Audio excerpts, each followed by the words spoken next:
محافظ نے کہا، وہاں کوئی انسان نہیں تھا، حملہ آور ہی ہو سکتے ہیں۔ اگر گھوڑے 8 تھے تو وہ بھی 8 ہی ہوں گے۔ چھاپا ماروں کی تعداد زیادہ نہیں ہو سکتی۔ نائب سالار نے کہا، ہم انشاءاللہ انہیں پکڑ لیں گے۔ یہ یاد رکھو کہ وہ چھاپا مار ہیں، سلطان ایوبی نے کہا، اور لڑکیاں جاسوس ہیں۔ اگر تم ایک جاسوس یا چھاپا مار کو پکڑ لو تو سمجھ لو کہ تم نے دشمن کے 200 عسکری پکڑ لیے ہیں۔ میں ایک جاسوس کو ہلاک کرنے کے لیے دشمن کے 200 عسکریوں کو چھوڑ سکتا ہوں۔ ایک عورت کسی کا کچھ نہیں بگاڑ سکتی، مگر ایک جاسوس اور تقریب کار عورت اکیلی پورے ملک کا بیڑا غرق کر سکتی ہے۔ یہ لڑکیاں بہت خطرناک ہیں۔ اگر وہ مصر کے اندر رہ گئیں تو تمہارا پورے کا پورا لشکر بیکار ہو جائے گا۔ ایک جاسوس یا جاسوسا کو پکڑنے یا جان سے مارنے کے لیے اپنے 100 سپاہی قربان کر دو۔ یہ سودا پھر بھی سستا ہے۔ چھاپا مار اگر نہ پکڑے جائیں تو مجھے پرواہ نہیں، ان لڑکیوں کو ہر قیمت پر پکڑنا ہے۔ ضرورت سمجھو تو تیروں سے انہیں ہلاک کر دو، زندہ نگل کر نہ جائیں۔ 1 گھنٹے کے اندر اندر 20 تیز رفتار سوار روانہ کر دیے گئے۔ ان کا رہنما یہ محافظ تھا اور کمانڈر علی بن سفیان کا ایک نائب زاہدین تھا۔ ان سواروں میں فخر المصری کو علی بن سفیان نے خاص طور پر شامل کیا تھا۔ یہ فخر کی خواہش تھی کہ اسے بالیان اور موبی کے تعاقب کے لیے بھیجا جائے۔ یہ تو نہ علی بن سفیان کو علم تھا نہ فخر المصری کو کہ جن کے تعاقب میں سوار جا رہے ہیں وہ بالیان اور موبی اور ان کے 6 وفادار ساتھی ہیں۔ ادھر سے یہ 20 سوار روانہ ہوئے، جن میں 21واں ان کا کمانڈر تھا۔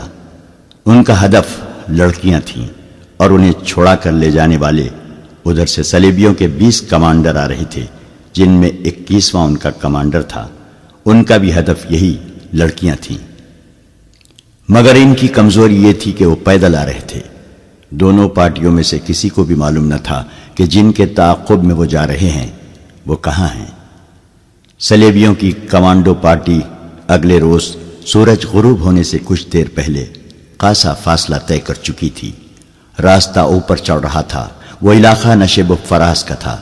یہ لوگ بلندی پر گئے تو انہیں دور ایک میدان میں، جہاں کھجور کے بہت سے درختوں کے ساتھ دوسری قسم کے درخت بھی تھے، بے شمار اونٹ کھڑے نظر آئے۔ انہیں بٹھا بٹھا کر ان سے سامان اتارا جا رہا تھا۔ 12-14 گھوڑے بھی تھے۔ ان کے سوار فوجی معلوم ہوتے تھے، باقی تمام شتروبان تھے۔ یہ 21 صلیبی رک گئے۔ انہوں نے ایک دوسرے کی طرف دیکھا، جیسے انہیں یقین نہ آ رہا ہو کہ وہ اونٹ اور گھوڑے ہیں۔ یہی ان کی ضرورت تھی۔ ان کے کمانڈر نے پارٹی کو روک لیا اور کہا، ہم سچے دل سے صلیب پر ہاتھ رکھ کر قسم کھا کر آئے ہیں۔ وہ دیکھو صلیب کا کرشمہ، یہ معجزہ ہے۔ خدا نے آسمان سے تمہارے لیے سواری بھیجی ہے۔ تم میں سے جس کے دل میں کسی بھی گناہ کا یا فرض سے کوتاہی کا یا جان بجا کر بھاگنے کا خیال ہے، وہ فوراً نکال دو۔ خدا کا بیٹا جو مظلوموں کا دوست اور ظالموں کا دشمن ہے، تمہاری مدد کے لیے آسمان سے اتر آیا ہے۔ سب کے چہروں پر تھکن کے جو آثار تھے وہ غائب ہو گئے اور چہروں پر رونق آ گئی۔ انہوں نے ابھی اس پہلو پر غور ہی نہیں کیا تھا کہ اتنے بے شمار اونٹوں اور گھوڑوں میں سے جن کے ساتھ اتنے زیادہ شتربان اور فوجی ہیں، وہ اپنی ضرورت کے مطابق جانور کس طرح حاصل کریں گے۔ یہ 100 کے لگ بھگ اونٹوں کا قافلہ تھا جو محاذ پر فوج کے لیے راشن لے جا رہا تھا۔ چونکہ ملک کے اندر دشمن کا کوئی خطرہ نہیں تھا، اس لیے قافلے کی حفاظت کا کوئی خاص اہتمام نہیں کیا گیا تھا۔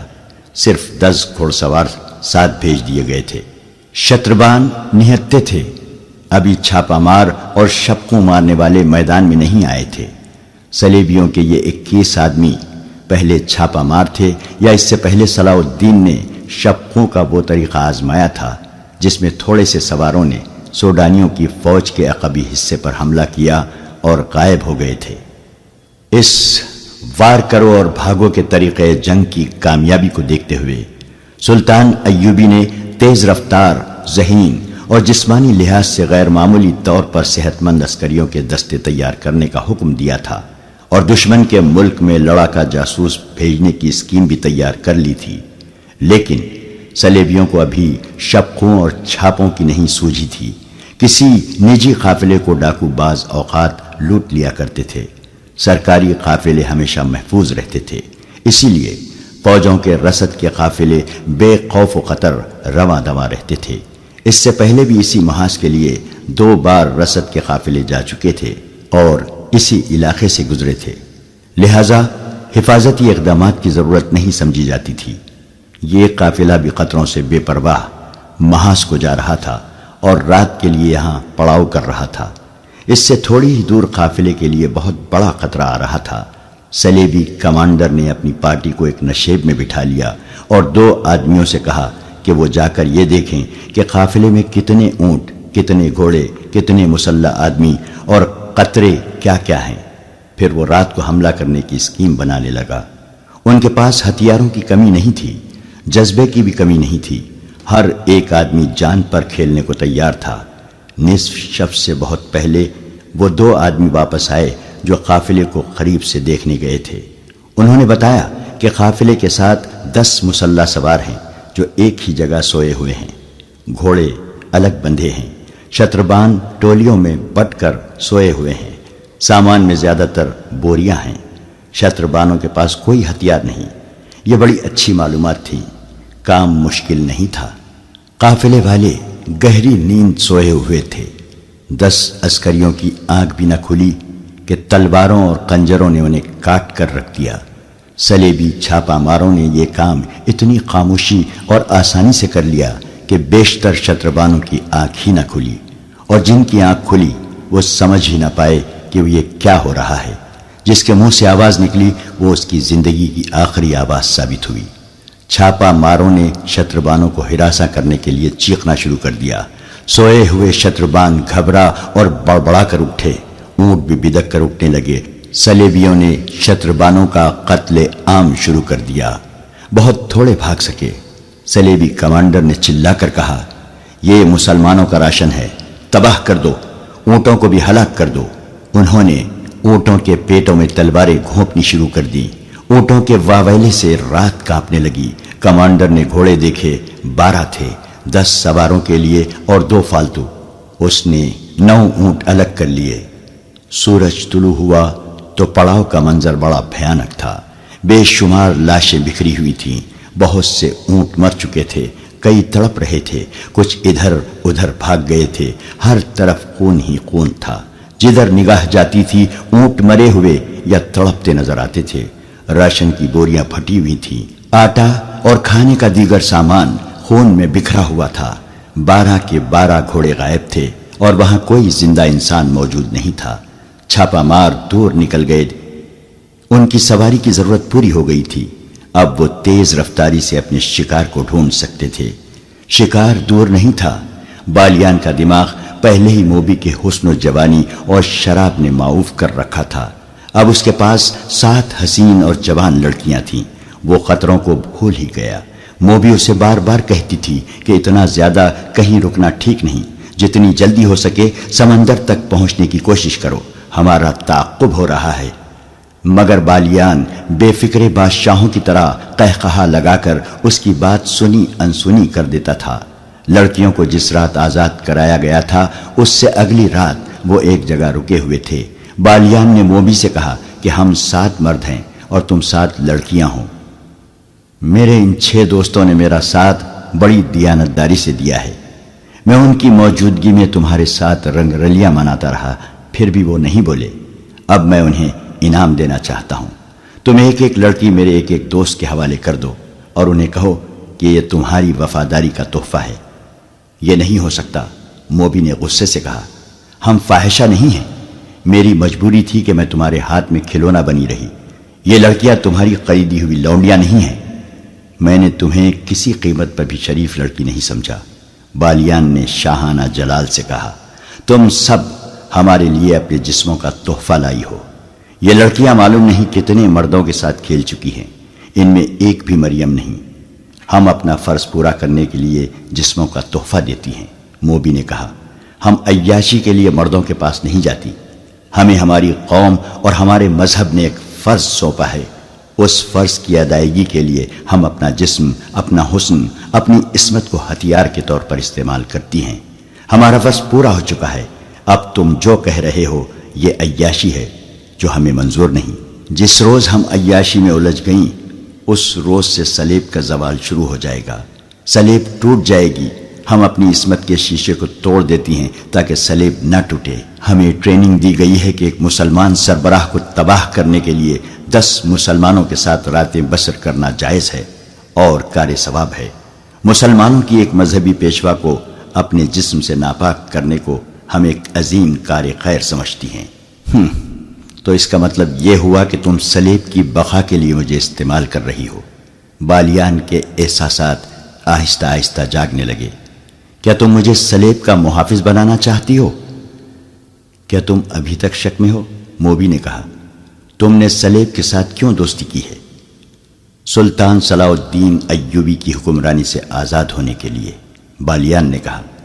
سلیب کی حفاظت کے لیے نہیں۔ میں مسلمان ہوں لیکن اس سے پہلے میں سوڈانی ہوں۔ میں سب سے پہلے سلیبی ہوں، موبی نے کہا۔ عیسائی ہوں اور اس کے بعد اس ملک کی بیٹی ہوں جہاں میں پیدا ہوئی تھی۔ موبی نے اس کا ہاتھ اپنے ہاتھ میں لے کر کہا، اسلام کوئی مذہب نہیں، اسی لیے تم اپنے ملک کو اس پر ترجیح دے رہے ہو۔ یہ تمہاری نہیں، تمہارے مذہب کی کمزوری ہے۔ تم میرے ساتھ سمندر پار چلو تو میں تمہیں اپنا مذہب دکھاؤں گی، تم اپنے مذہب کو بھول جاؤ گے۔ میں اس مذہب پر لعنت بھیجوں گا جو اپنی بیٹیوں کو غیر مردوں کے ساتھ راتیں بسر کرنے اور شراب پینے پلانے کو ثواب کا کام سمجھتا ہے۔ بالیان اچانک بیدار ہو گیا۔ اس نے کہا، تم نے اپنی عصمت مجھ سے نہیں لٹائی بلکہ میری عصمت لوٹی ہے۔ میں نے تمہیں نہیں بلکہ تم نے مجھے کھلونا بنائے رکھا ہے۔ ایک مسلمان کا ایمان خریدنے کے لیے عصمت کوئی زیادہ قیمت نہیں، لڑکی نے کہا۔ میں نے تمہاری عصمت نہیں لوٹی، تمہارا ایمان خریدا ہے، مگر تمہیں راستے میں بھٹکتا ہوا چھوڑ کر نہیں جاؤں گی۔ تمہیں ایک عظیم روشنی کی طرف لے جا رہی ہوں جہاں تمہیں اپنا مستقبل اور اپنی عاقبت ہیروں کی طرح چمکتی نظر آئے گی۔ میں اس روشنی میں نہیں جاؤں گا، بالیان نے کہا۔ دیکھو بالیان، موبی نے کہا، مرد، جنگجو مرد وعدے اور سودے سے پھرا نہیں کرتے۔ تم میرا سودا قبول کر چکے ہو۔ میں نے تمہارا ایمان خرید کر شراب میں ڈبو دیا ہے اور تمہیں منہ مانگی قیمت دی ہے۔ اتنے دنوں سے تمہاری لونڈی اور بے نکاحی بیوی بنی ہوئی ہوں۔ اس سودے سے پھرو نہیں، ایک کمزور لڑکی کو دھوکہ نہ دو۔ تم نے مجھے وہ عظیم روشنی یہیں دکھا دی ہے جو تم مجھے سمندر پار لے جا کر دکھانا چاہتی ہو۔ بالیان نے کہا، مجھے اپنا مستقبل اور اپنی عاقبت ہیروں کی طرح چمکتی نظر آنے لگی ہے۔ موبی نے کچھ کہنے کی کوشش کی تو بالیان گرج کر کہا، خاموش رہو لڑکی۔ صلاح الدین ایوبی میرا دشمن ہو سکتا ہے لیکن میں اس رسول کا دشمن نہیں ہو سکتا جس کا صلاح الدین ایوبی نام لیوا ہے۔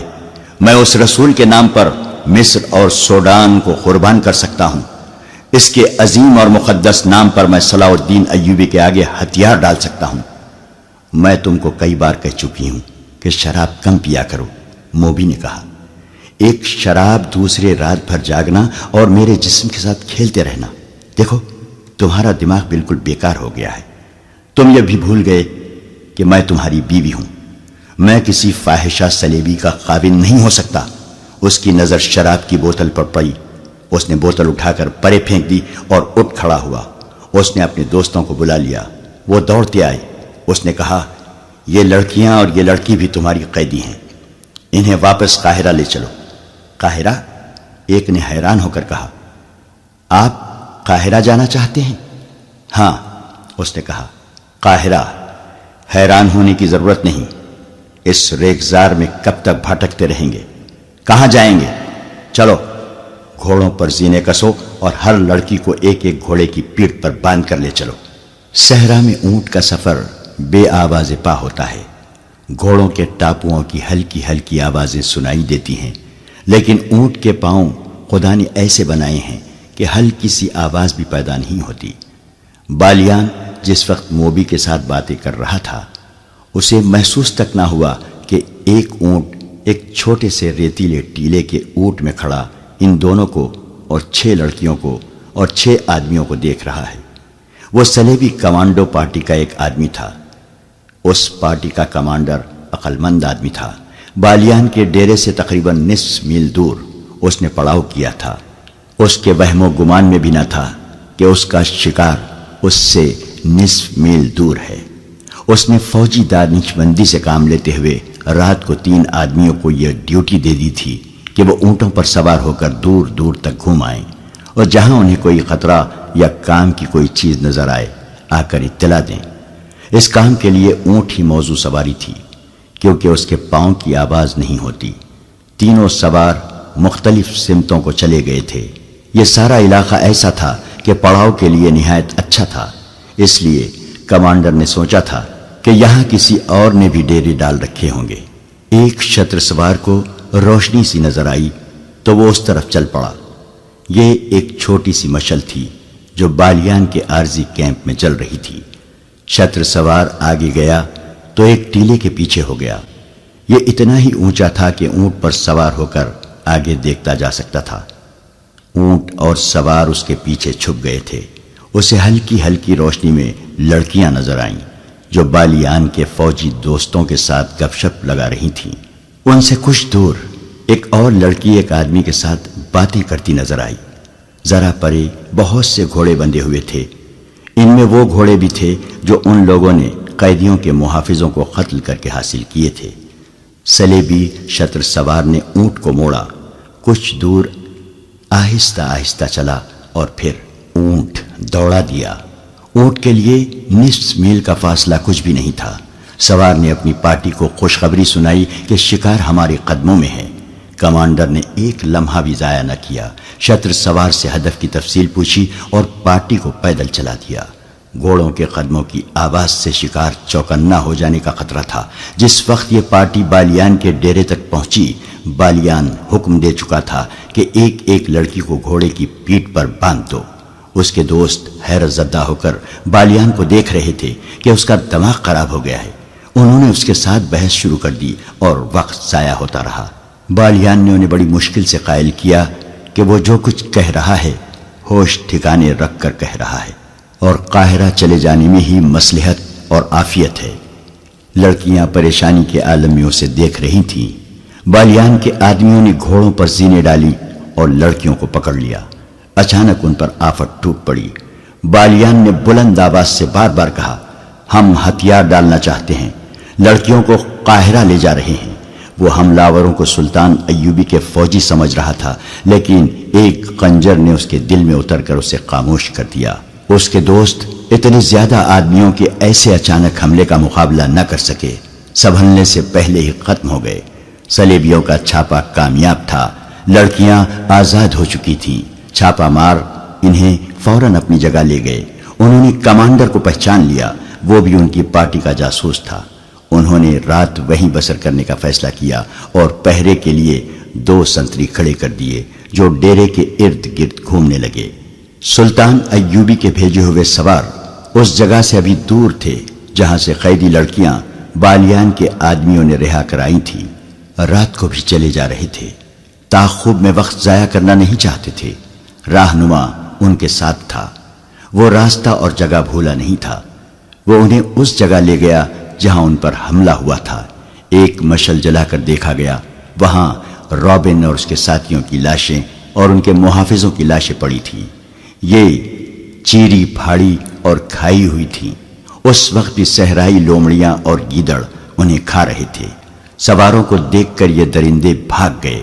دن کے وقت انہیں گدھ کھاتے رہے تھے۔ محافظ اپنے کمانڈر کو اس جگہ لے گیا جہاں سے اس نے گھوڑا کھولا تھا۔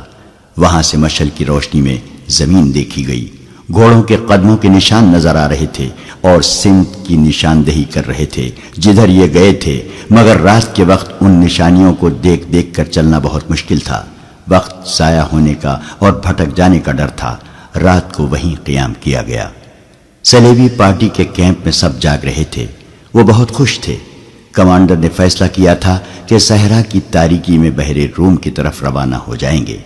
اس وقت میگنانا ماریوس نے کہا کہ مقصد ابھی پورا نہیں ہوا، صلاح الدین ایوبی کو قتل کرنا باقی ہے۔ کمانڈر نے کہا کہ یہ اس صورت میں ممکن تھا کہ وہ لڑکیوں کے پیچھے قاہرہ چلے جاتے۔ اب وہ قاہرہ سے بہت دور ہیں، اس لیے قتل کی مہم ختم کی جاتی ہے۔ یہ میری مہم ہے جسے موت کے سوا کوئی ختم نہیں کر سکتا۔ میگنانا ماریوس نے کہا، میں نے صلاح الدین ایوبی کو قتل کرنے کا حلف اٹھایا تھا۔ مجھے ایک ساتھی اور ایک لڑکی کی ضرورت ہے۔ یہ فیصلہ مجھے کرنا ہے کہ ہمیں کیا کرنا ہے۔ کمانڈر نے کہا، سب پر فرض ہے کہ میرا حکم مانے، میں کسی کے حکم کا پابند نہیں۔ میگنانا ماریوس نے کہا، تم سب خدا کے حکم کے پابند ہو۔ کمانڈر نے اسے ڈانٹ دیا۔ میگنانا ماریوس کے پاس تلوار تھی۔ وہ اٹھ کھڑا ہوا اور کمانڈر پر تلوار سونت لی۔ ان کے ساتھی درمیان میں آ گئے۔ میگنانا ماریوس نے کہا، میں خدا کا دھتکارا ہوا انسان ہوں۔ میں گناہ اور بے انصافی کے درمیان بھٹک رہا ہوں۔ کیا تم جانتے ہو مجھے 30 سالوں کے لیے قید خانے میں کیوں رکھا گیا تھا؟ 5 سال گزرے، میری ایک بہن جس کی عمر 16 سال تھی اغوا کر لی گئی تھی۔ میں غریب آدمی ہوں، میرا باپ مر چکا ہے، ماں اندھی ہے، میرے چھوٹے چھوٹے بچے ہیں۔ محنت مشقت کر کے میں ان سب کا پیٹ پالتا تھا۔ میں نے گرجے میں صلیب پر لٹکے ہوئے یسوع مسیح کے بت سے بہت دفعہ پوچھا تھا کہ میں غریب کیوں ہوں۔ میں نے کبھی کوئی گناہ نہیں کیا، میں دیانتداری سے اتنی محنت کرتا ہوں، مگر میرے کنبے کے پیٹ پھر بھی خالی رہتے ہیں۔ میری ماں کو خدا نے کیوں اندھا کیا ہے؟ یسوع مسیح نے مجھے کوئی جواب نہیں دیا، اور جب کنواری بہن اغوا ہو گئی تو میں نے گرجے میں جا کر کنواری مریم کی تصویر سے پوچھا تھا کہ میری کنواری بہن کے کنوارے پن پر تجھے ترس کیوں نہیں آیا؟ وہ معصوم تھی، اس پر خدا نے یہ ظلم کیا تھا کہ اسے خوبصورتی دے دی تھی۔ مجھے یسوع مسیح نے بھی کوئی جواب نہیں دیا، مجھے کنواری مریم نے بھی کوئی جواب نہیں دیا۔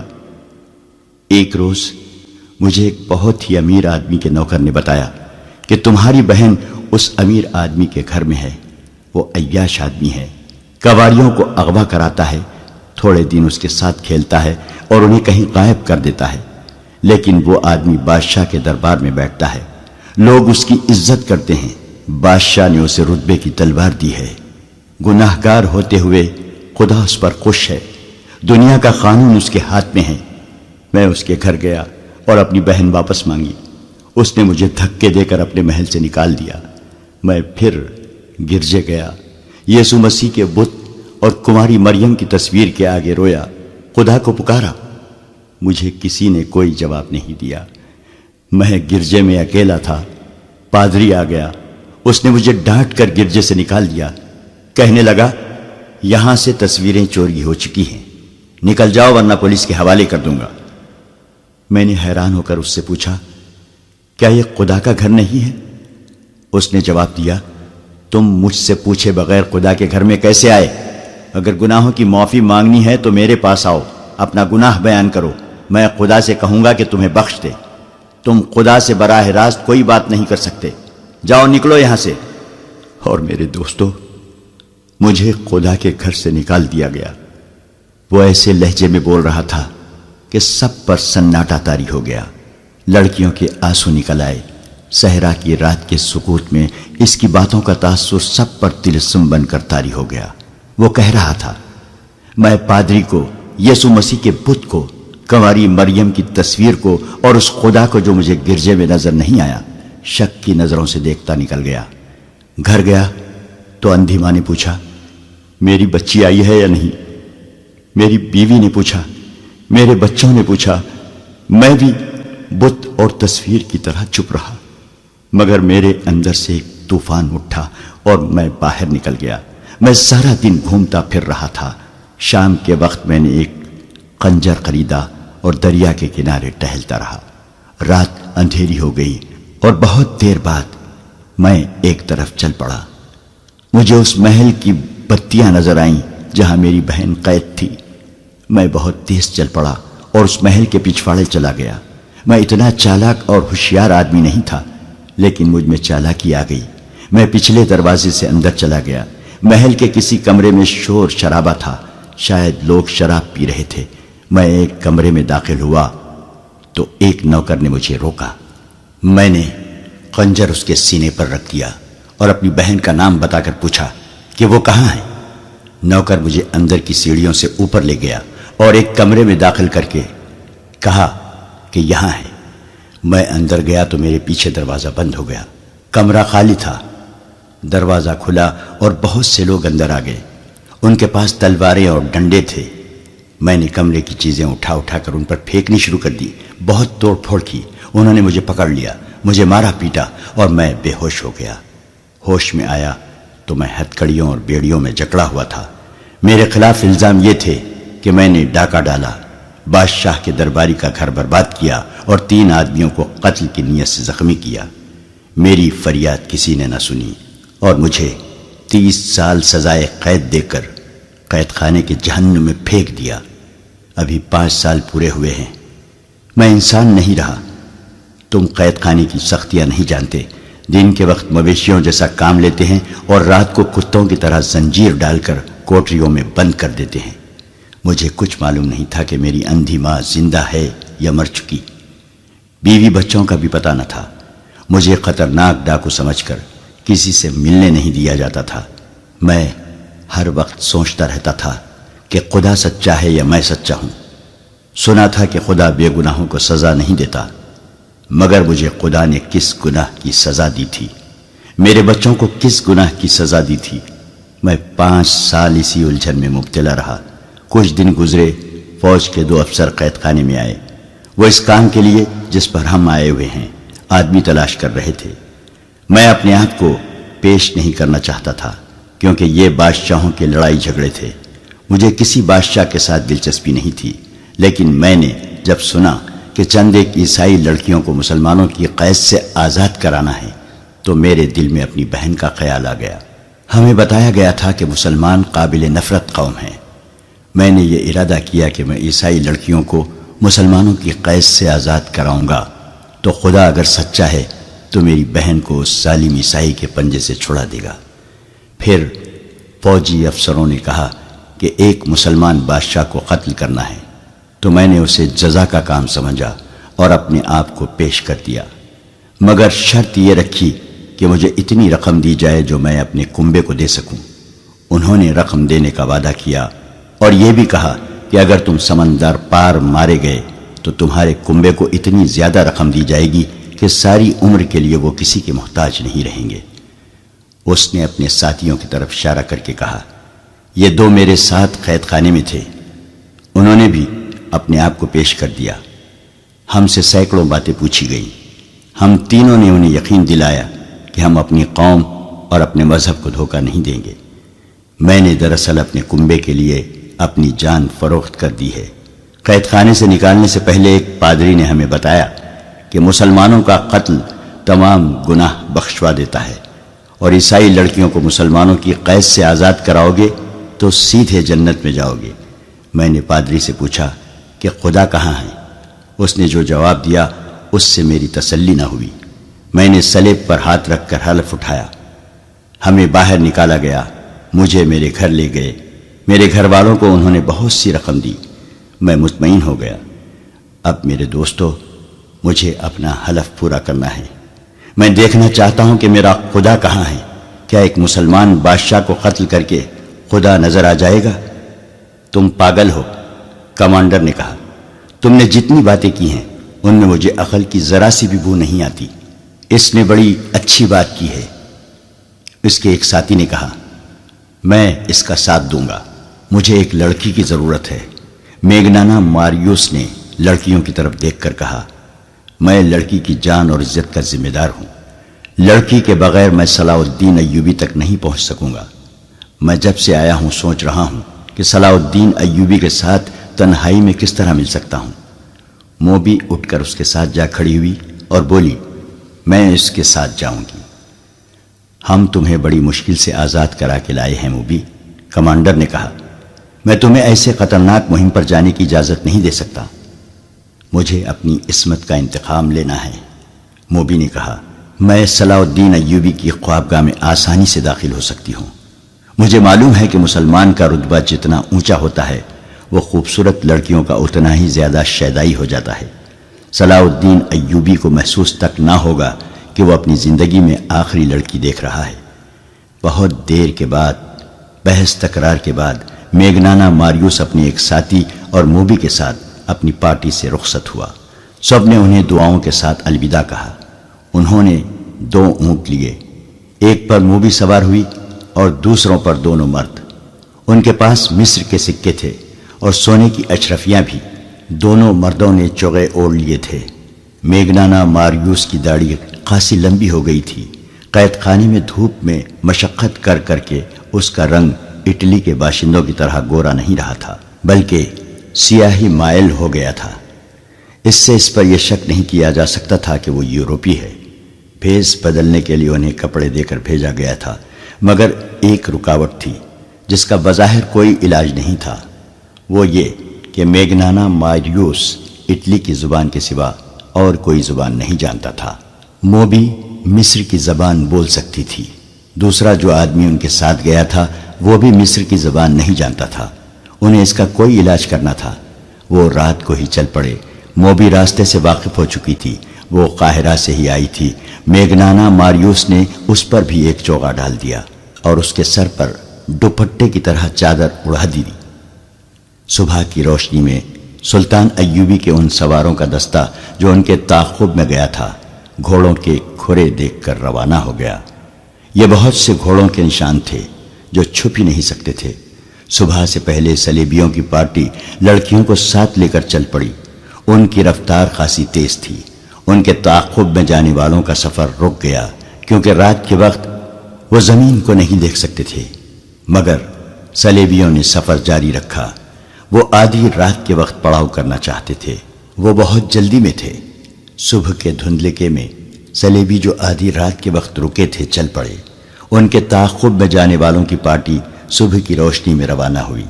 میگنانا ماریوس نے عقل مندی کی تھی کہ وہ اونٹوں پر گیا تھا۔ اونٹ بھوک اور پیاس کی پرواہ نہیں کرتا، رکے بغیر گھوڑے کی نسبت بہت زیادہ سفر کر لیتا ہے۔ اس سے میگنانا ماریوس کا سفر تیزی سے طے ہو رہا تھا۔ سورج غروب ہونے میں ابھی بہت دیر تھی جب انہیں لاشیں نظر آئیں۔ علی بن سفیان کے نائب نے بالیان کی لاش پہچان لی۔ اس کا چہرہ سلامت تھا۔ اس کے قریب اس کے 6 دوستوں کی لاشیں پڑی تھیں۔ گدھوں اور درندوں نے زیادہ تر گوشت کھا لیا تھا۔ سوار حیران تھے کہ یہ کیا معاملہ ہے۔ خون بتاتا تھا کہ انہیں مرے ہوئے زیادہ دن نہیں گزرے۔ اگر یہ بغاوت کی رات مرے ہوتے تو خون کا نشان نہ ہوتا اور ان کی صرف ہڈیاں رہ جاتی۔ یہ ایک معمہ تھا جسے کوئی نہ سمجھ سکا۔ وہاں سے پھر گھوڑوں کے نشان چلے۔ سواروں نے گھوڑے دوڑا دیے۔ نصف میل تک گئے تو اونٹوں کے پاؤں کے نشان بھی نظر آئے۔ وہ بڑھتے ہی چلے گئے۔ سورج غروب ہوا تو بھی نہیں رکے کیونکہ اب مٹی کے اونچے نیچے ٹیلوں کا علاقہ شروع ہو گیا تھا جس میں ایک راستہ بل کھاتا ہوا گزرتا تھا۔ اس کے علاوہ وہاں سے گزرنے کا اور کوئی راستہ نہیں تھا۔ صلیبی اسی راستے سے گزر رہے تھے اور بحیرہ روم کی طرف چلے جا رہے تھے۔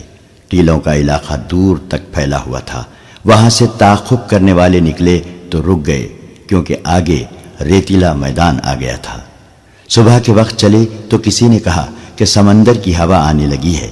سمندر دور نہیں تھا مگر صلیبی ابھی تک نظر نہیں آئے تھے۔ راستے میں ایک جگہ کھانے کے بچے کچے ٹکڑوں سے پتہ چلا کہ رات یہاں کچھ لوگ رکے تھے۔ گھوڑے بھی یہاں باندھے گئے تھے۔ پھر یہ گھوڑے وہاں سے چلے۔ زمین کو دیکھ کر تعاقب کرنے والوں نے گھوڑوں کو ایڑیں لگا دی۔ سورج اپنا سفر طے کرتا گیا اور آگے نکل گیا۔ گھوڑوں کو ایک جگہ آرام دیا گیا، پانی پلایا اور یہ دستہ روانہ ہو گیا۔ سمندر کی ہوائیں تیز ہو گئی تھیں اور ان میں سمندر کی بو صاف محسوس ہوتی تھی۔ پھر ساحل کی چٹانی نظر آنے لگی۔ زمین بتا رہی تھی کہ گھوڑے آگے آگے جا رہے ہیں اور یہ بے شمار گھوڑے ہیں۔ ساحل کی چٹانیں گھوڑوں کی رفتار سے قریب آ رہی تھیں۔ تعاقب کرنے والوں کو ایک چٹان پر 2 آدمی نظر آئے۔ وہ اس طرف دیکھ رہے تھے۔ وہ تیزی سے سمندر کی طرف اتر گئے۔ گھوڑے اور تیز ہو گئے۔ چٹانوں کے قریب گئے تو انہیں گھوڑے روکنے پڑے کیونکہ کئی جگہوں سے چٹانوں کے پیچھے جایا جا سکتا تھا۔ ایک آدمی کو چٹان پر چڑھ کر آگے دیکھنے کو بھیجا گیا۔ وہ آدمی گھوڑے سے اتر کر دوڑتا گیا اور ایک چٹان پر چڑھنے لگا۔ اوپر جا کر اس نے لیٹ کر دوسری طرف دیکھا اور پیچھے ہٹایا۔ وہیں سے اس نے سواروں کو اشارہ کیا کہ پیدل آؤ۔ سوار گھوڑوں سے اترے اور دوڑتے ہوئے چٹان تک گئے۔ سب سے پہلے علی بن سفیان کا نائب اوپر گیا۔ اس نے آگے دیکھا اور دوڑ کر نیچے اترا۔ اس نے اپنے دستے کو بکھیر دیا اور انہیں مختلف جگہوں پر جانے کو کہا۔ دوسری طرف گھوڑوں کے ہنہنانے کی آوازیں آ رہی تھیں۔ صلیبی وہاں موجود تھے۔ یہ وہ جگہ تھی جہاں سمندر چٹانوں کو کاٹ کر اندر آ جاتا تھا۔ اس پارٹی نے اپنی کشتی وہاں باندھ دی تھی۔ وہ گھوڑوں سے اتر کر کشتی میں سوار ہو رہے تھے۔ کشتی بہت بڑی تھی۔ لڑکیاں کشتی میں سوار ہو چکی تھیں۔ گھوڑے چھوڑ دیے گئے تھے۔ اچانک ان پر تیر برسنے لگے۔ تمام کو ہلاک نہیں کرنا تھا، انہیں زندہ پکڑنا تھا۔ بہت سے کشتی میں کود گئے اور کشتی کے چپو مارنے لگے۔ پیچھے جو رہ گئے وہ تیروں کا نشانہ بن گئے تھے۔ کشتی میں جانے والوں کو للکارا گیا مگر وہ نہ رکے۔ وہاں سمندر گہرا تھا۔ کشتی آہستہ آہستہ جا رہی تھی۔ ادھر سے اشاروں پر تیر اندازوں نے کشتی پر تیر برسا دیے۔ چپوؤں کی حرکت بند ہو گئی۔ تیروں کی دوسری باڑ گئی، پھر تیسری اور چوتھی باڑ لاشوں میں پیوست ہو گئی۔ ان میں اب کوئی بھی زندہ نہ تھا۔ کشتی وہیں ڈولنے لگی۔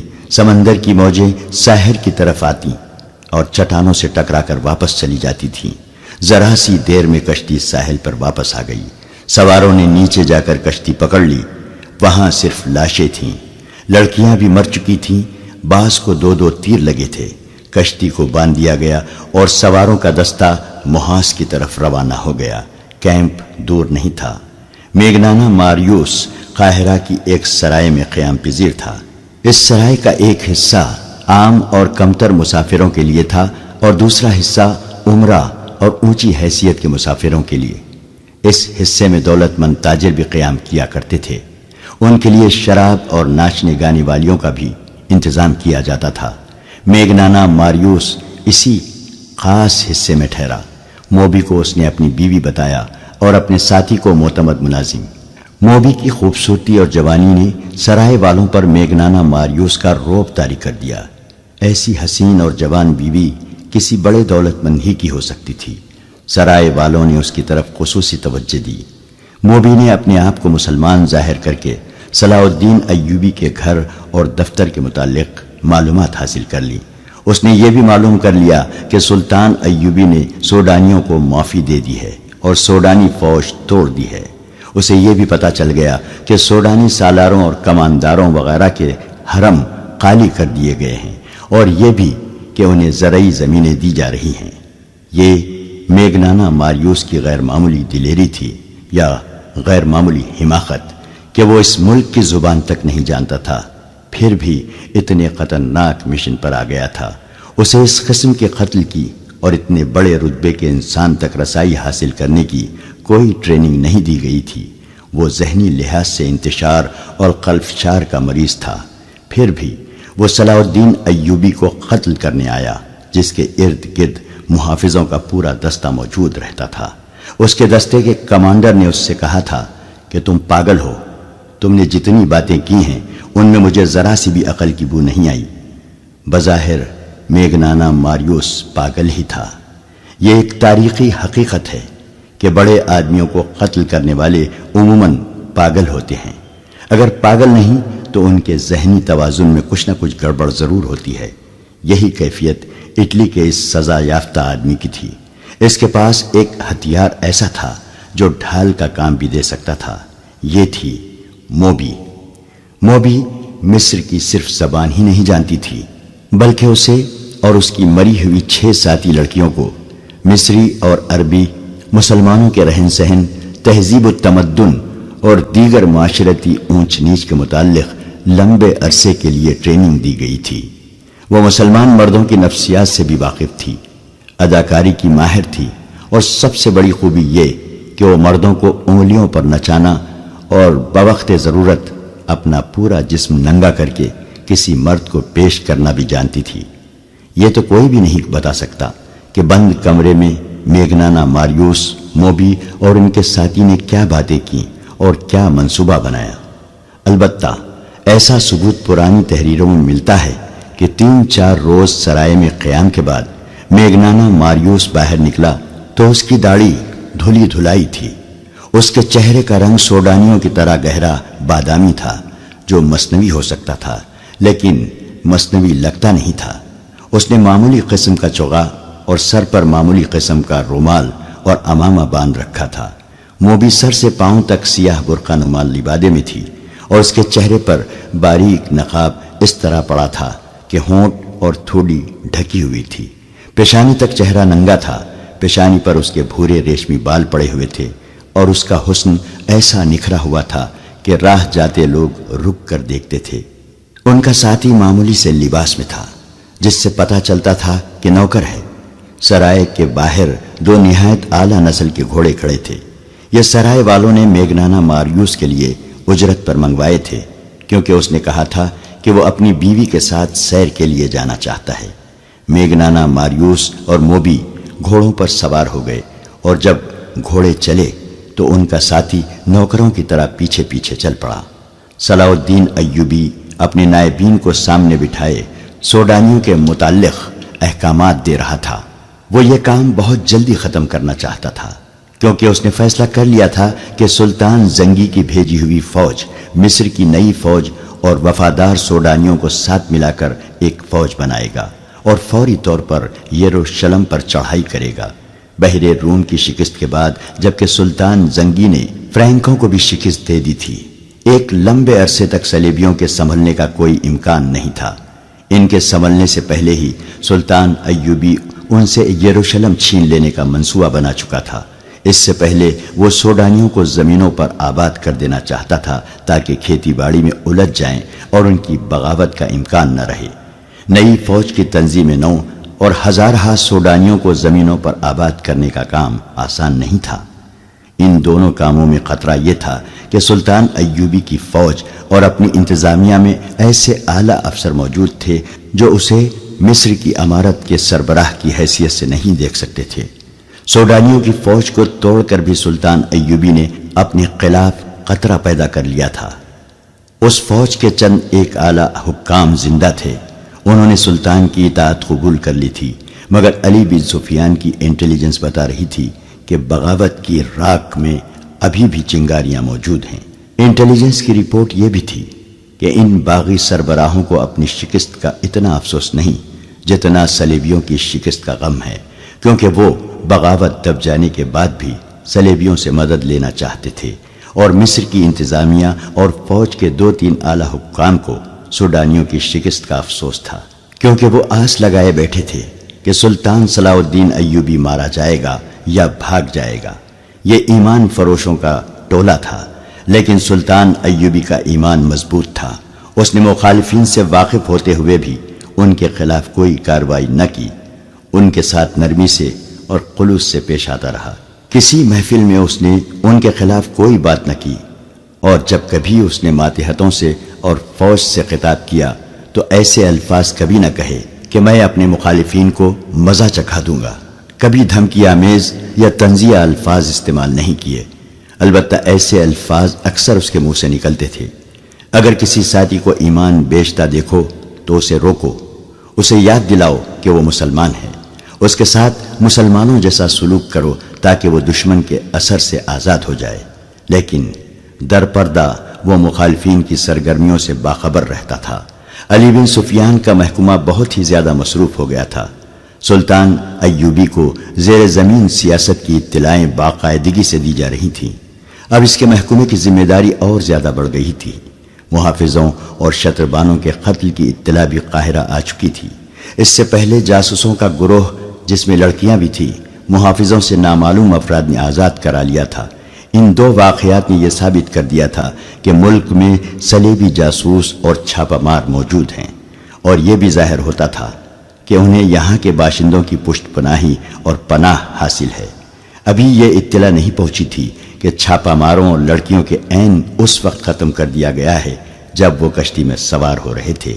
چھاپہ ماروں کے سرگرمیوں کو روکنے کے لیے فوج کے دو دستے سارے علاقے میں گشت کے لیے گزشتہ شام روانہ کر دیے گئے اور انٹیلیجنس کے نظام کو اور زیادہ وسیع کر دیا گیا تھا۔ صلاح الدین ایوبی قدرے پریشان بھی تھا۔ وہ کیا عزم لے کے مصر میں آیا تھا اور اب سلطنت اسلامیہ کے استحکام اور وسعت کے لیے اس نے کیا کیا منصوبے بنا لیے تھے، مگر اس کے خلاف زمین کے اوپر سے بھی اور زمین کے نیچے سے بھی ایسا طوفان اٹھا تھا کہ اس کے منصوبے لرزنے لگے تھے۔ اسے پریشانی یہ تھی کہ مسلمان کی تلوار مسلمان کی گردن پر لٹک رہی تھی۔ ایمان کا نیلام ہونے لگا تھا۔ سلطنت اسلامیہ کی خلافت بھی سازشوں کے جال میں الجھ کر سازشوں کا حصہ اور آلائے کار بن گئی تھی۔ زن اور زر نے عرب کی سرزمین کو ہلا ڈالا تھا۔ سلطان ایوبی اس سے بھی بے خبر نہیں تھا کہ اسے قتل کرنے کی سازشیں ہو رہی تھیں، لیکن اس پر بھی وہ کبھی پریشان نہیں ہوا تھا۔ کہا کرتا تھا کہ میری جان اللہ کے ہاتھ میں ہے، اس کی ذات باری کو جب زمین پر میرا وجود بیکار لگے گا تو مجھے اٹھا لے گا، لہٰذا اس نے اپنے طور پر اپنی حفاظت کا کبھی فکر نہیں کیا تھا۔ یہ تو اس کی فوجی انتظامیہ کا بندوبست تھا کہ اس کے ارد گرد محافظوں کے دستے اور انٹیلیجنس کے آدمی موجود رہتے تھے، اور علی بن سفیان تو اس معاملے میں بہت چوکس تھا۔ ایک تو یہ اس کی ڈیوٹی تھی، دوسرے یہ کہ وہ سلطان ایوبی کو اگر پیغمبر نہیں تو اپنا پیر و مرشد ضرور سمجھتا تھا۔ اس روز سلطان ایوبی نائبین کو احکامات اور ہدایت دے رہا تھا جب دو گھوڑے اس کے محافظ دستے کی بنائی ہوئی حد پر رکے۔ انہیں محافظوں کے کمانڈر نے روک لیا تھا۔ سوار میگنانا ماریوس اور موبی تھے۔ وہ گھوڑوں سے اترے تو گھوڑوں کی باگیں ان کی ساتھی نے تھام لی۔ موبی نے کمانڈر سے کہا کہ وہ اپنے باپ کو ساتھ لائی ہے، سلطان ایوبی سے ملنا ہے۔ کمانڈر نے میگنانا ماریوس سے بات کی اور ملاقات کی۔ وجہ پوچھی۔ میگنانا ماریوس نے جیسے اس کی بات سنی ہی نہ ہو، وہ یہ زبان سمجھتا ہی نہیں تھا۔ موبی نے اپنا نام اسلامی بتایا تھا۔ اس نے کمانڈر سے کہا، اس سے بات کرنا بیکار ہے، یہ گونگا اور بہرا ہے۔ ملاقات کا مقصد ہم سلطان کو یا اس کے کسی بڑے افسر کو بتائیں گے۔ علی بن سفیان باہر ٹہل رہا تھا۔ اس نے میگنانا ماریوس اور موبی کو دیکھا تو ان کے پاس آ گیا۔ اس نے السلام علیکم کہا تو موبی نے وعلیکم السلام کہا۔ کمانڈر نے اسے بتایا کہ یہ سلطان سے ملنا چاہتے ہیں۔ علی بن سفیان نے میگنانا ماریوس سے ملاقات کی وجہ پوچھی تو موبی نے اس سے بھی کہا کہ یہ میرا باپ ہے، گونگا اور بہرا ہے۔ علی بن سفیان نے انہیں بتایا کہ سلطان ابھی بہت مصروف ہیں، فارغ ہو جائیں گے تو ان سے ملاقات کا وقت لیا جائے گا۔ اس نے کہا، آپ ملاقات کا مقصد بتائیں، ہو سکتا ہے کہ آپ کا کام سلطان سے بغیر ملے ہی ہو جائے۔ سلطان چھوٹی چھوٹی شکایتوں کے لیے ملاقات کا وقت نہیں نکال سکتے، متعلقہ محکمہ از خود ہی شکایت رفع کر دیا کرتا ہے۔ کیا سلطان ایوبی اسلام کی ایک مظلوم بیٹی کی فریاد سننے کے لیے وقت نہیں نکال سکیں گے؟ موبی نے کہا، مجھے جو کچھ کہنا ہے میں انہی سے کہوں گی، مجھے بتائے بغیر آپ سلطان سے نہیں مل سکتی۔ علی بن سفیان نے کہا، میں سلطان تک آپ کی فریاد پہنچاؤں گا، وہ ضروری سمجھیں گے تو آپ کو اندر بلا لیں گے۔ علی بن سفیان نے انہیں اپنے کمرے میں لے گیا۔ موبی نے شمالی علاقے کے کسی قصبے کا نام لے کر کہا، 2 سال گزرے، سوڈانی فوج وہاں سے گزری، میں بھی لڑکیوں کے ساتھ فوج دیکھنے کے لیے باہر آ گئی۔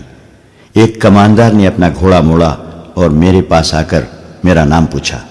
میں نے بتایا تو اس نے میرے باپ کو بلایا، اسے پرے لے جا کر کوئی بات کی۔ کسی نے کماندار سے کہا کہ یہ گونگا اور بہرا ہے۔ کماندار چلا گیا۔ شام کے بعد 4 سوڈانی فوجی ہمارے گھر آئے اور مجھے زبردستی اٹھا کر لے گئے اور کماندار کے حوالے کر دیا۔ اس کا نام بالیان ہے۔ وہ مجھے اپنے ساتھ لے آیا اور حرم میں رکھ لیا۔ اس کے پاس 4 اور لڑکیاں تھیں۔ میں نے اس سے کہا کہ میرے ساتھ باقاعدہ شادی کر لے، لیکن اس نے مجھے شادی کے بغیر ہی بیوی بنائے رکھا۔ 2 سال اس نے مجھے اپنے پاس رکھا۔ سوڈانی فوج نے بغاوت کی تو بالیان چلا گیا، معلوم نہیں مارا گیا ہے یا قید میں ہے۔ آپ کی فوج اس کے گھر میں آئی اور ہم سب لڑکیوں کو یہ کہہ کر گھر سے نکال دیا کہ تم سب آزاد ہو۔ میں اپنے گھر چلی گئی۔ میرے باپ نے شادی کرنی چاہی تو سب نے مجھے قبول کرنے سے انکار کر دیا۔ کہتے ہیں کہ یہ حرم کی چچوڑی ہوئی ہڈی ہے، وہاں لوگوں نے میرا جینا حرام کر دیا ہے۔ ہم سرائے میں ٹھہرے ہیں۔ سنا تھا کہ سلطان سوڈانیوں کو زمینیں اور مکان دے رہے ہیں۔ مجھے آپ بالیان کی داشتہ یا اس کی بیوی سمجھ کر یہاں زمین اور مکان دے دیں تاکہ میں اس قصبے سے نکل آؤں، ورنہ میں خودکشی کر لوں گی یا گھر سے بھاگ کر کہیں طوائف بن جاؤں گی۔ اگر آپ کو زمین سلطان سے ملے بغیر مل جائے تو سلطان سے ملنے کی کیا ضرورت ہے؟ علی بن سفیان نے کہا۔ ہاں، موبی نے کہا، پھر بھی ملنے کی ضرورت ہے۔ اسے آپ عقیدت بھی کہہ سکتے ہیں۔ میں سلطان کو صرف یہ بتانا چاہتی ہوں کہ اس کی سلطنت میں عورت کھلونا بنی ہوئی ہے۔ دولت مندوں اور حاکموں کے ہاں شادی کا رواج ختم ہو گیا ہے۔ خدا کے لیے عورت کی عصمت کو بچاؤ اور عورت کی عظمت بحال کر دو۔ سلطان سے یہ کہہ کر شاید میرے دل کو سکون آ جائے گا۔ میگنانا ماریوس اس طرح خاموش بیٹھا رہا جیسے اس کے کان میں کوئی بات نہیں پڑ رہی۔ علی بن سفیان نے موبی سے کہا کہ سلطان کو اجلاس سے فارغ ہونے دیں، پھر ان سے ملاقات کی اجازت لی جائے گی۔ یہ کہہ کر علی بن سفیان باہر نکل گیا۔ وہ بہت دیر بعد آیا اور کہا کہ وہ سلطان سے اجازت لینے جا رہا ہے۔ وہ سلطان ایوبی کے کمرے میں چلا گیا اور خاصی دیر بعد آیا۔ اس نے موبی سے کہا کہ اپنے باپ کو سلطان کے پاس لے جاؤ۔ اس نے انہیں سلطان ایوبی کا کمرہ دکھا دیا۔ کمرے میں داخل ہونے سے پہلے دونوں نے باہر کی طرف دیکھا۔ وہ غالباً قتل کے بعد وہاں سے نکلنے کا راستہ دیکھ رہے تھے۔ سلطان کمرے میں اکیلا تھا۔ اس نے دونوں کو بٹھایا اور موبی سے پوچھا، کیا تمہارا باپ پیدائشی گونگا اور بہرا ہے؟ ہاں سلطان محترم، موبی نے جواب دیا، یہ اس کا پیدائشی نقص ہے۔ سلطان ایوبی بیٹھا نہیں، کمرے میں ٹہلتا رہا اور بولا، میں نے تمہاری شکایت اور مطالبہ سن لیا ہے۔ مجھے تمہارے ساتھ پوری ہمدردی ہے۔ میں تمہیں یہاں زمین بھی دوں گا، مکان بھی بنوا دوں گا۔ سنا ہے تم کچھ اور بھی مجھ سے کہنا چاہتی ہو۔ اللہ آپ کا اقبال بلند کرے، موبی نے کہا۔ آپ کو بتا دیا گیا ہوگا کہ میرے ساتھ کوئی آدمی شادی نہیں کرتا۔ لوگ مجھے حرم کی چھچوڑی ہوئی ہڈی، فاحشہ اور بدکار کہتے ہیں، اور میرے باپ کو کہتے ہیں کہ اس نے بیٹی بیچ ڈالی تھی۔ آپ مجھے زمین اور مکان تو دے دیں گے، لیکن مجھے ایک قابل کی ضرورت ہے جو میری عزت کی رکھوالی کرے۔ اس نے جھجک کر کہا، میں ایسی بات کہنے کی جرت نہیں کر سکتی، لیکن اپنی ماں کی عرضداشت آپ تک پہنچانا چاہتی ہوں۔ یہ آپ اگر میری شادی نہیں کرا سکتے تو مجھے اپنے حرم میں رکھ لیں۔ آپ میری عمر، میری شکل و صورت اور میرا جسم دیکھیں۔ کیا میں آپ کے قابل نہیں ہوں؟ یہ کہہ کر اس نے میگنانا ماریوس کے کندھے پر ہاتھ رکھ کر دوسرا ہاتھ اپنے سینے پر رکھا اور سلطان ایوبی کی طرف اشارہ کیا۔ یہ اشارہ شاید پہلے سے طے شدہ تھا۔ میگنانا ماریوس نے دونوں ہاتھ جوڑ کر سلطان ایوبی کی طرف کیے اور پھر موبی کے ہاتھ پکڑ کر سلطان ایوبی کی طرف بڑھائے، جیسے وہ یہ کہہ رہا تھا کہ میری بیٹی کو قبول کر لو، میرا کوئی حرم نہیں لڑکی۔ سلطان ایوبی نے کہا، میں ملک سے حرم، قہبہ خانے اور شراب ختم کر رہا ہوں۔ بات کرتے کرتے اس نے اپنی جیب سے ایک سکہ نکالا اور ہاتھ میں اچھالنے لگا۔ اس نے کہا، میں عورت کی عزت کا محافظ بننا چاہتا ہوں۔ یہ کہتے کہتے وہ دونوں کی پیٹھ پیچھے چلا گیا اور سکہ ہاتھ سے گرا دیا۔ ٹن کی آواز آئی تو میگنانا ماریوس نے چونک کر پیچھے دیکھا اور پھر فوراً ہی سامنے دیکھنے لگا۔ صلاح الدین ایوبی نے تیزی سے اپنے کمربند سے 1 فٹ لمبا خنجر نکال کر اس کی نوک میگنانا ماریوس کی گردن پر رکھ دی اور موبی سے کہا، یہ شخص میری زبان نہیں سمجھتا، اسے کہو کہ اپنے ہاتھ سے اپنا ہتھیار پھینک دے۔ اس نے ذرا سی بھی پس و پیش کی تو یہاں سے تم دونوں کی لاشیں اٹھائی جائیں گی۔ موبی کی آنکھیں حیرت اور خوف سے کھل گئیں۔ اس نے اداکاری کا کمال دکھانے کی کوشش کی اور کہا، میرے باپ کو ڈرا دھمکا کر آپ مجھ پر کیوں قبضہ کرنا چاہتے ہیں؟ میں تو خود ہی اپنے آپ کو پیش کر رہی ہوں۔ تم جب محاذ پر میرے سامنے آئی تھی تو تم میری زبان نہیں بولتی تھی، سلطان ایوبی نے کہا، اور خنجر کی نوک میگنانا ماریوس کی گردن پر رکھے رکھی۔ اس نے کہا، کیا تم اتنی جلدی یہاں کی زبان بولنے لگی ہو؟ اسے کہو ہتھیار فوراً باہر نکال دے۔ موبی نے اپنی زبان میں میگنانا ماریوس سے کچھ کہا تو اس نے چوغے کے اندر ہاتھ ڈال کر خنجر باہر نکالا، جو اتنا ہی لمبا تھا جتنا سلطان ایوبی کا تھا۔ سلطان نے اس کے ہاتھ سے خنجر لے لیا اور اپنا خنجر اس کی گردن سے ہٹا کر کہا، باقی 6 لڑکیاں کہاں ہیں؟ آپ نے مجھے پہچاننے میں غلطی کی ہے، موبی نے کانپتی ہوئی آواز میں کہا، میرے ساتھ اور کوئی لڑکی نہیں ہے۔ آپ کون سی 6 لڑکیوں کی بات کر رہے ہیں؟ مجھے خدا نے آنکھیں دی ہیں، سلطان ایوبی نے کہا، اور خدا نے مجھے ذہن بھی دیا ہے جس میں وہ چہرے نقش ہو جاتے ہیں جنہیں ایک بار آنکھ دیکھ لیتی ہے۔ تمہارا چہرہ جو آدھا نقاب میں ہے میں نے پہلے بھی دیکھا ہے۔ تمہیں اور تمہارے اس ساتھی کو خدا نے اتنا ناقص ذہن دیا ہے کہ جس کام کے لیے تم آئے تھے تم اس قابل نہیں۔ سرائے میں تم دونوں خاوند اور بیوی تھے اور یہاں آ کر تم باپ اور بیٹی بن گئے، مگر تم ہو کچھ بھی نہیں، اور تمہارا ایک ساتھی باہر گھوڑوں کے پاس کھڑا ہے، وہ تمہارا نوکر نہیں، اسے گرفتار کر لیا گیا ہے۔ یہ کمال علی بن سفیان کا تھا۔ اسے موبی نے بتایا تھا کہ وہ سرائے میں ٹھہرے ہوئے ہیں۔ وہ ان دونوں کو اپنے کمرے میں بٹھا کر باہر نکل گیا اور گھوڑے پر سوار ہو کر سرائے میں چلا گیا تھا۔ سرائے والوں سے اس نے ان کے حلیے بتا کر پوچھا تو اسے بتایا گیا تھا کہ وہ میاں بیوی ہیں اور ان کے ساتھ ان کا نوکر ہے۔ اسے یہ بھی بتایا گیا کہ انہوں نے بازار سے کچھ کپڑے بھی خریدے تھے جن میں لڑکی کا برقع نما چوغا اور جوتے بھی تھے۔ انہوں نے علی بن سفیان سے کہا تھا کہ وہ میاں بیوی ہیں۔ اس نے اور کوئی تفتیش نہیں کی۔ ان کے کمرے کا تالا توڑ کر ان کے سامان کی تلاشی لی۔ اس سے چند ایسی اشیاء برآمد ہوئیں جنہوں نے شک کو یقین میں بدل دیا۔ علی بن سفیان سمجھ گیا کہ سلطان ایوبی سے ان کا تنہائی میں ملنے کا مطلب کیا ہو سکتا ہے۔ اس نے ان کے گھوڑے دیکھے تھے، اعلیٰ نسل کے تیز رفتار گھوڑے تھے۔ سرائے والے سے ان گھوڑوں کے متعلق پوچھا گیا تو اس نے بتایا کہ یہ تینوں مسافر اونٹوں پر آئے تھے اور یہ گھوڑے لڑکی نے یہ کہہ کر منگوائے تھے کہ نہایت اچھے ہوں اور تیز رفتار ہوں۔ سرائے والوں نے یہ بھی بتایا تھا کہ لڑکی کا خاوند گونگا ہے اور نوکر بھی گونگا معلوم ہوتا ہے، وہ کسی سے بات نہیں کرتا۔ دراصل وہ بھی یہاں کی زبان نہیں جانتا تھا۔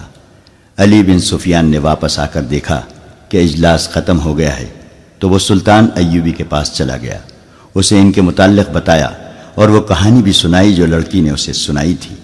پھر سرائے سے جو معلومات اس نے حاصل کی تھیں اور ان کے سامان سے جو مشکوک چیزیں برآمد کی تھیں وہ دکھائیں اور اپنی رائے یہ دی کہ آپ کو قتل کرنے آئے ہیں، آپ سے تنہائی میں ملنا چاہتے ہیں۔ انہوں نے یہ منصوبہ بنایا ہوگا کہ آپ کو قتل کر کے نکل جائیں گے۔ جتنی دیر میں کسی کو پتہ چلے گا اتنی دیر میں وہ تیز رفتار گھوڑوں پر سوار ہو کر شہر سے دور جا چکے ہوں گے، اور یہ بھی ہو سکتا ہے کہ یہ لوگ آپ کو اتنی خوبصورت لڑکی کے چکر میں ڈال کر خوابگاہ میں قتل کرنا چاہتے ہوں۔ سلطان ایوبی سوچ میں پڑ گیا، پھر کہا انہیں ابھی گرفتار نہ کرو، میرے پاس بھیج دو۔ علی بن سفیان نے انہیں اندر بھیج دیا اور خود سلطان کے کمرے کے دروازے کے ساتھ لگا کھڑا رہا۔ اس نے محافظ دستے کے کمانڈر کو بلا کر کہا ان دونوں گھوڑوں کو اپنے گھوڑوں کے ساتھ باندھ دو اور زینے اتار دو، اور ان کے ساتھ جو آدمی ہے اسے اپنی حراست میں بٹھا لو، اس کی تلاشی لو، اس کے کپڑوں کے اندر خنجر ہوگا، وہ اس سے لے لو۔ ان احکام پر عمل ہو گیا۔ میگنانا ماریوس کا ساتھی گرفتار ہو گیا، اس سے ایک خنجر برآمد ہوا، گھوڑوں پر بھی قبضہ کر لیا گیا، اور جب انہیں سلطان ایوبی کے کمرے میں داخل کیا گیا تو باتوں باتوں میں سلطان نے ایک سکہ فرش پر پھینک کر یقین کر لیا کہ یہ شخص بہرا نہیں۔